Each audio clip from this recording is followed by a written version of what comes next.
In the city of Cyprus in 300 BC, there lived a very wealthy trader called Zeno. While on a voyage from Phoenicia to Piraeus, his boat sank, along with all of his cargo. Because of that single event, an event that was entirely out of Zeno's or anyone's control, this very wealthy man suddenly became poor in an instant. Imagine you were Zeno. How would you react to your entire life's work getting flushed down the drain by the sheer force of nature? What is the proper reaction? Would you be angry? Sad? Would you feel life has cheated you? For most of us, these would all be normal reactions, but not for Zeno, the father of Stoicism. One small change lasts an eternity, and one small reframing of your mindset can cascade into larger and more impactful changes later down the line. The core of Stoicism is the very definition of acceptance and indifference. After reading the works of Socrates and other great philosophers, Zeno created and taught Stoicism. According to Zeno, although we don't have much control over what happens to us, we do have control of how it affects us, and we must use this control to great effect. Rather than crying over spilled milk, or in this case, drowned goods, Zeno focused on maintaining his composure over the situation, remaining calm and neutral, despite his predicament. Today, people inadvertently view Stoics as people who cannot be broken, people who don't often linger to the emotional extremes, going through things like fits of rage or bouts of anxiety. But the original idea behind Stoicism was much more than that. Rather than just a way to describe people who are unemotional, Stoicism was a way to view, describe, and understand the world. It was a way of life, and that way of life has lasted for centuries. Stoic philosophy can be applied to situations today the same way it was applied thousands of years ago, and its benefits are just as impactful. Stoicism allows us to process these negative emotions from negative experiences and turn them into the thoughts that give us a unique perspective of the world. Perspective is everything, and everyone in the world has different experiences and thus different perspectives on things.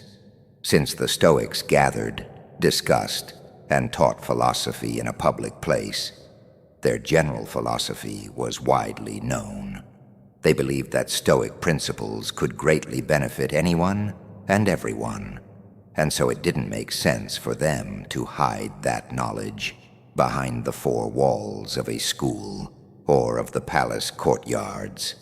As a result, everyone from slave to emperor could learn and become a Stoic, and they did. Some of the world's most notable Stoics include Epictetus, which translates to acquired, as he was once owned as a slave, Seneca, who was a well-renowned statesman, and Marcus Aurelius, a Roman emperor, and one of the most powerful men to have ever lived.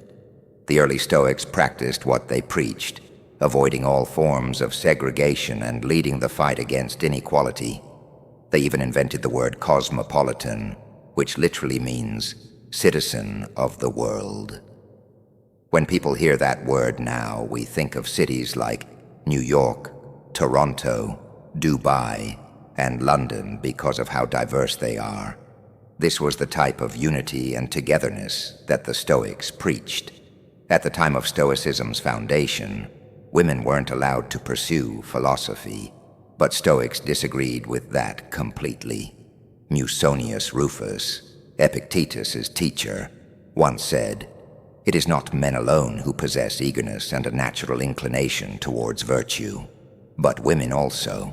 Women are pleased no less than men by noble and just deeds, and reject the opposite of such actions.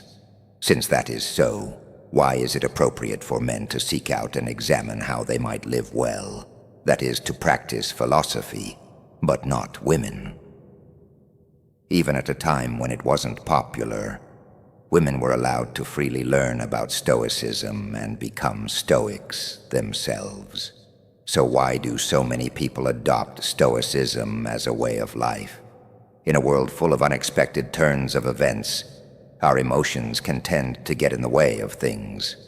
In reality, we don't really get sad because bad things happen to us. We get sad because unexpected bad things happen to us. Rain is a good thing. It helps to water our plants, provides water for livestock, and keeps the temperature cool and humid. But the truth is, when that dark cloud catches you outside without an umbrella, it's never a good experience. So why don't we start crying once it starts to rain? It's because although the situation is bad, we've learned to expect rain. It's something that is unavoidable. We can't control the weather. Although it sucks, the rain passes and the light returns. Stoicism teaches us that in the same way, we should expect that everything bad that can happen will happen. Picture the worst outcome and be content knowing it could happen.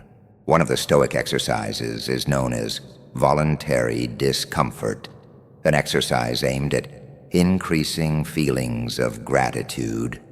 Sleep on the floor of your kitchen, taking cold showers when you normally take hot ones.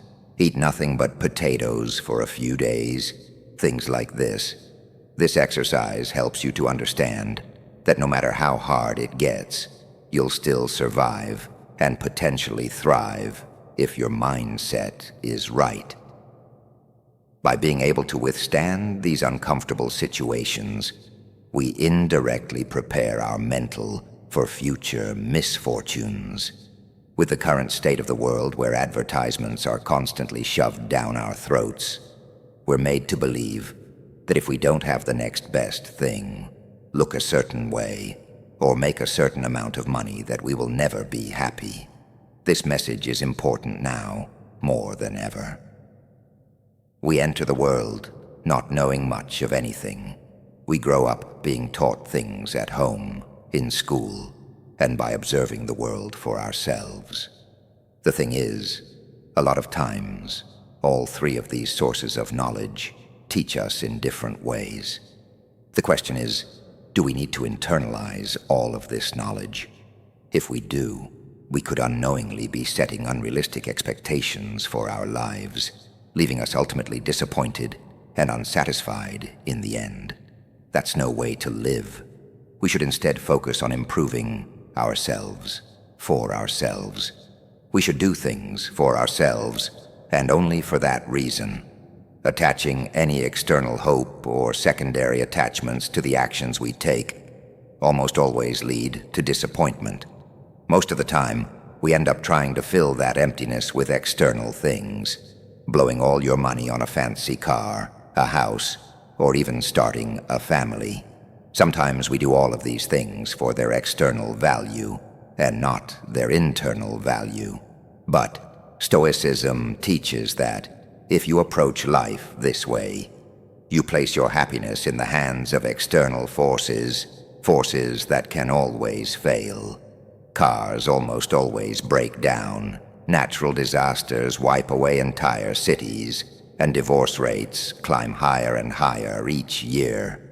But even the free things in life come at a cost, the cost of space, both physical and mental. As Seneca once wrote, learning to live with less will create space in your life for the things that truly matter to you. Instead, we must place our happiness on our intrinsic value as humans, and on nothing we have or can physically acquire. We must choose to do our best to keep a cool head, regardless of what life throws at us. Because regardless of what it is we want, at the end of the day, we don't have any control over the majority of things that happen to us. But we do have all the control over how we react to those things. That is the dichotomy of control, the most important principle in Stoic philosophy. In the words of Epictetus, the chief task in life is simply this: to identify and separate matters so that I can say clearly to myself which are externals not under my control, and which have to do with the choices I actually control.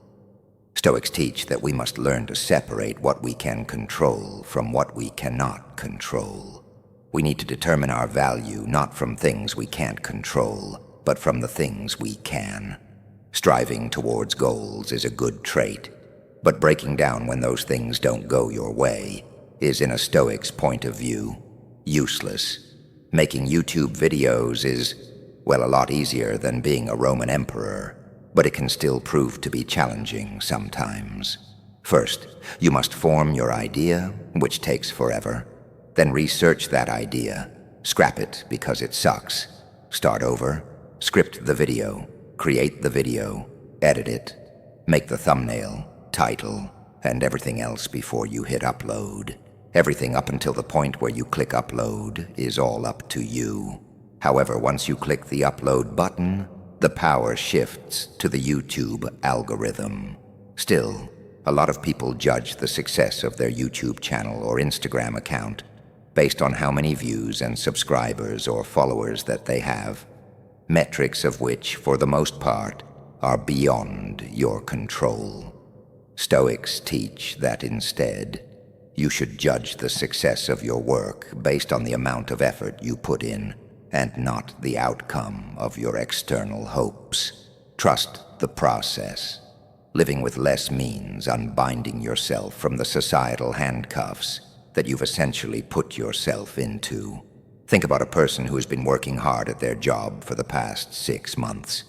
He now feels he deserves a promotion, and so he walks up to his boss with his performance report. The boss says, "Thanks," doesn't grant him the promotion, and he goes home thinking he must suck at his job. He doesn't consider that the boss might have simply woken up angry. Someone else might have been better qualified at that time, or maybe the company was just losing money and just couldn't afford it. He doesn't reason, but he's still upset. If he simply placed his value on the quality of the performance report he turned in, kept doing what he was doing to earn the promotion he wanted, he could have been much happier overall. With the right perspective, his goal wouldn't have been diminished, but just postponed. It's this reframing of your mindset that is crucial. A true Stoic does not view their successes based on the financial gain of their ventures, but is comforted by the fact that they can live a comfortable life without all the things money can buy. There are the 4 main virtues of Stoicism: wisdom, courage, temperance, and justice. Wisdom is being able to separate between what is internal and what is external, and the ability to choose our reaction to the things that happen to us. As Viktor Frankl said, between stimulus and response, there is a space. In that space is our power to choose our response. Courage, 2 words: persist and resist. Temperance, or moderation, is what I just did there. Doing more with less, saying more with fewer words. While Jeff Bezos and Elon Musk are fighting at the top of Forbes' list, Stoics believe that the limit of wealth should simply be having what is essential, and then having what is enough. Justice is the most important of all the virtues. It instructs that no one should do harm to another, because we were all born for each other, to do good to one another, and not to ourselves. Nelson Mandela was one of the most famous African leaders in the world. While he was fighting against apartheid, he got sentenced to life imprisonment, where he stayed for 27 years before finally being released. When he was released from prison, he was elected president of South Africa, and thus many people thought he was going to brutally punish all the people that had anything to do with apartheid or his imprisonment. But of course, he did not. Throughout his time in prison, Mandela read the works of Marcus Aurelius and learned many of the core values of Stoicism. all of which he practiced throughout his life. Instead of calling for the heads of the wrongdoers, Nelson Mandela urged his people to instead seek the opposite, to relax and rebuild. He stressed that the past was not beyond their control, and that the only thing they could do was to find a way to move forward and build a better nation. This is the way of the Stoic. In modern-day medicine, Stoicism is at the core of procedures like rational emotive behavioral therapy and logotherapy. REBT helps patients to identify negative thought patterns that might be causing emotional and behavioral issues.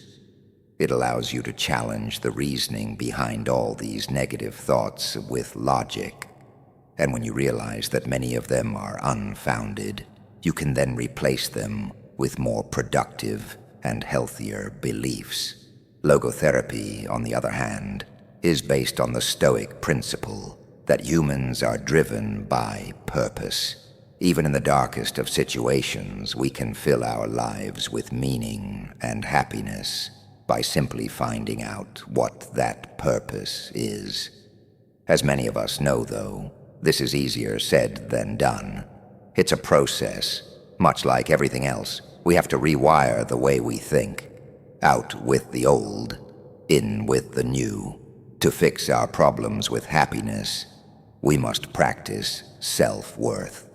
By redirecting our definition of value to the things that we can control, we can stop getting fixated on the things that we cannot control. And overall, we can lead a much happier and more fulfilling life. Stoicism helps us steer through past and present storms into calmer and more peaceful waters. And if our ship sinks and we all drown, we can take peace in the fact that we lived a good life, albeit not as long as we had hoped. Because remember, everything has an end.